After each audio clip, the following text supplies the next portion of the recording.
I looked down, it's like, Greg, let's talk about age. I'm like, what a prick. Welcome back to Better Sleeping Tonight with Shane and Greg. Greg, how you doing today? Are you feeling well rested? Absolutely, Shane, and I'm happy to be back at it again with you today and putting out great content for our fans. And you know what, Shane? Speaking of that, we are super thrilled with the results from this past week's podcast.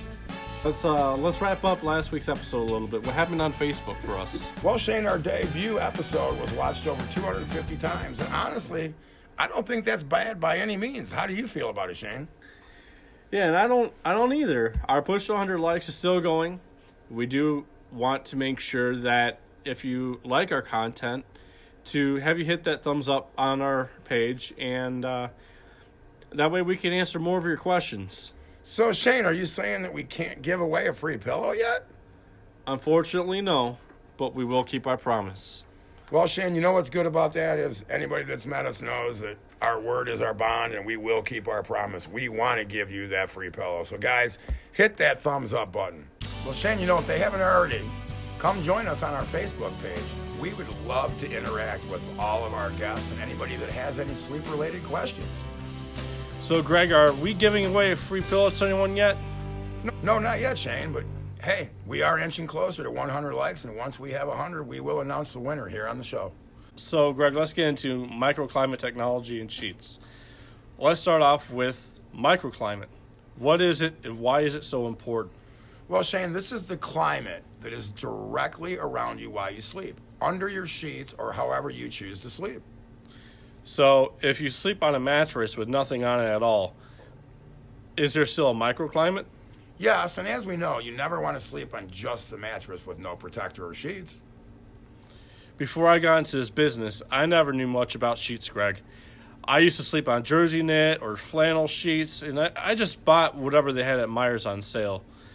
I didn't look at thread count. I didn't look at material. I didn't think much about it, especially in winter. But as soon as summer came along, I would start sleeping hot. Well, you know, we hear that, Shane, from a lot of customers regarding the sheets that they have and how they are good during the winter, but come summertime, they start sweating. So the sheets that we carry are specialized to help address those particular issues. Does thread count matter? Does a set of higher thread count sheet really mean it's a better quality? Well, great question as usual, Shane. Each week you blow me away with coming up with some of these questions, but no. And that's one of the myths that I really want to talk about with you and have you explore and help dispel that for our listeners. Simply put, thread count is the number of threads woven into 1 square inch of fabric. This number is based on the threads woven horizontally and vertically. Extra threads can also be woven into the threads to increase the thread count. These added threads are called picks and are added in the overall count, which is how some sheets end up having a thread count in the thousands. This is why the idea that high counts equal better quality isn't really accurate. But does that mean that a set of sheets with a low thread count doesn't have that luxury soft feel to them that a lot of people desire? Well, Shane, it's hard to generalize what different sheets feel like. We can talk about the sheets that we have, but each manufacturer may be different. We can talk about what we carry. All right, so we have Maloof, and the introductory line with them is the brushed microfiber. The feeling you get from them is still silky soft, which is why it's a brushed microfiber, but they use antimicrobial threads to help keep a healthier microclimate.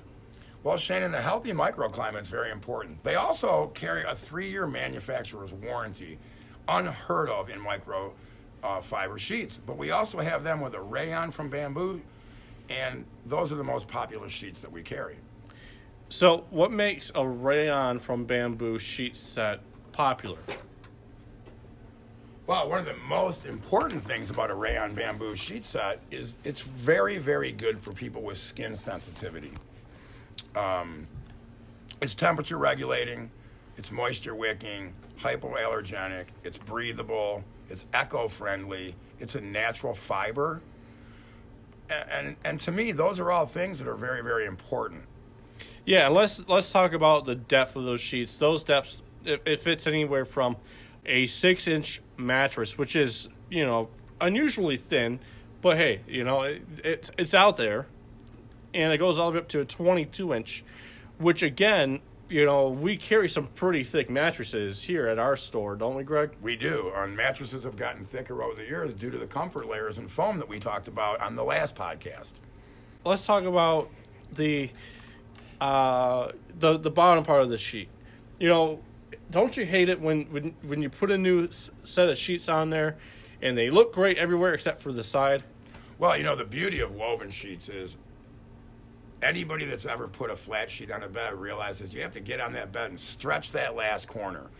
With woven sheets, that never happens. Very easy to put on, very easy to stay on, power base friendly. I mean, these sheets are the creme de la creme.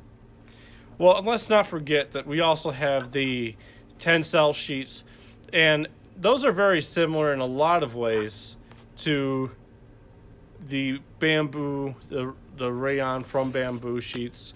I believe one of the major differences, Greg, is on those Tencel sheets, I believe that the color options are a little bit different. They have a little bit of a different feel to them. They have a little bit of a different sheen. Is there anything else that you could add on to that, Greg, in terms of the differences there? Well, Tencel has an unparalleled soft touch and a silky drape, Shane. Anybody that wants a 1,000-count sheet that's worried about how hot they'll sleep will love Tencel. They are silky, silky smooth. And the other nice thing is they're made from a botanical fiber that's extracted from raw wood pulp. So it's eco-friendly. And, and you mentioned the whole thing about wanting 1,000 threads, but there's only 300 threads in that. Shane, but it's a breathable sheet. We've now displaced the rumor, the myth, the fallacy of thread count. So I think this is a question we don't even need to tackle again today. Greg, let's talk about age and what types of sheets might make sense in different scenarios. Well, Shane, absolutely. Now, in terms of microfiber sheets, I'd recommend them for children as they don't stain. They're easy to wash. First of all, microfiber sheets don't technically have a thread count. GSM is a measure of density, similar to thread count. But microfiber fabric weight or thickness is determined by the grams per square meter. The higher the GSM rating, the more fibers in the sheet, and the heavier the sheets will feel. What about for folks in their, let's say, late 40s? Women have hot flashes and, generally have different sleep needs than children. Absolutely correct. If they tend to sweat a lot, Shane, Tencel fibers are created from the pulp of eucalyptus wood. This pulp is dissolved and spun into fibers, which are woven together to create an extremely yet strong, smooth fabric. Yeah, and Tencel is typically sourced from renewable eucalyptus trees. Making fabric from wood pulp is sometimes more efficient than from cotton plants. Also, Tencel fibers, if I'm not mistaken, they're naturally moisture wicking, aren't they, Greg? Yes, they are natural moisture wicking because of the breathability of the sheet.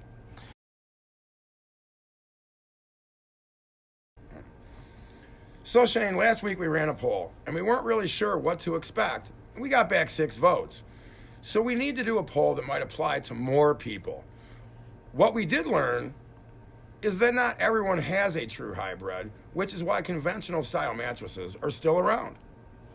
Well, I think you're right. Let's do a different poll this week. And what we would like to know is how many pillows do you use every night to get comfortable? How many pillows do you use, man? That's top secret, man. I'm not telling you that. Well, Shane, you should at least vote on the poll then. What's the plan for next week?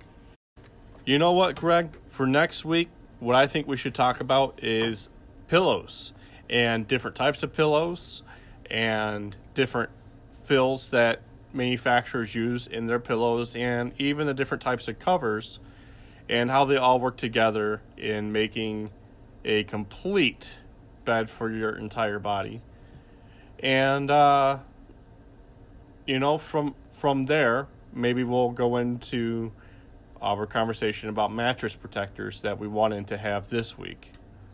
Well, Shane, that sounds great to me because I have a lot of questions about pillows. You actually fitted me for a pillow, and I haven't had a better night's sleep since. So, is there temperature control in pillows? Yeah, absolutely. And, that's part of the thing about pillows is that, we'll get into it next week, but there absolutely is a reaction from the pillow side based on the way it's made. Well, I'm looking forward to this, Shane. I can't wait because pillows are one of my wife's favorite things. And I'm excited. I'm geeked and I'm ready to go. And maybe next week we'll give away a pillow. I'm looking forward to it, Greg. And if we can give a pillow away, it will make my day. And you know what? I hope that now we can make your night a better night with some great sleep. Thanks, Shane. And you know what? I hope you sleep good as well. And I'll see you tomorrow. Let's get to it. See you tomorrow, Greg.